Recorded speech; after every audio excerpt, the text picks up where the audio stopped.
Chanakya international academy உங்களுக்குள் இருக்கும் தலைவரை வெளிக்கொண்டு வரும் பியூர் பாலிடிக்ஸ் பயிற்சி பட்டறை. நேரடி மற்றும் இணைய வழி. கான்டாக்ட் 7338824242. ராஜஸ்தானின் ஜெய்ப்பூரில் இருக்கும் ஒரு கடையில் விற்பனைக்கு வந்துள்ள தீபாவளி இனிப்பின் விலை கேட்போரை தலை சுற்ற வைத்துள்ளது.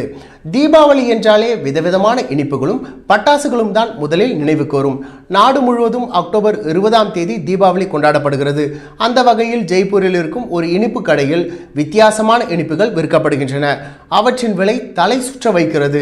அதில் ஒரு இனிப்பிற்கு ஸ்வர்ணபஸ்மா என்றும் ஸ்வர்ண பிரசாதம் எனவும் பெயரிடப்பட்டுள்ளது. 24 கேரட் எடை கொண்ட எடிபிள் கோல்டு எனப்படும் சாப்பிடக்கூடிய வகையிலான தங்கத்தை கொண்டு அந்த இனிப்பு தயாரிக்கப்பட்டுள்ளது. ஸ்வர்ண பிரசாதம் இனிப்பானது 1 கிலோ 1.11 லட்சம் ரூபாய்க்கு விற்பனை செய்யப்படுகிறது. தனியாக ஒரு பீஸ் ஸ்வர்ணபஸ்மா 3000 ரூபாய்க்கு விற்கப்படுகிறது. தங்கத்தை வைத்து உருவாக்கி இருப்பதால் நகையை போல ஒரு அழகான மரப்பெட்டியில் வைத்து ஸ்வர்ணபஸ்மாவை டெலிவரி செய்கிறார்கள்.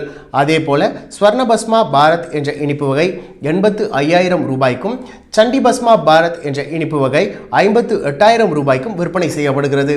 அந்த வழியாக செல்வோரும் அந்த கடைக்கு வருவோரும் ஸ்வர்ணபஸ்மாவை ஆர்வத்துடன் பார்த்து செல்கின்றனர்.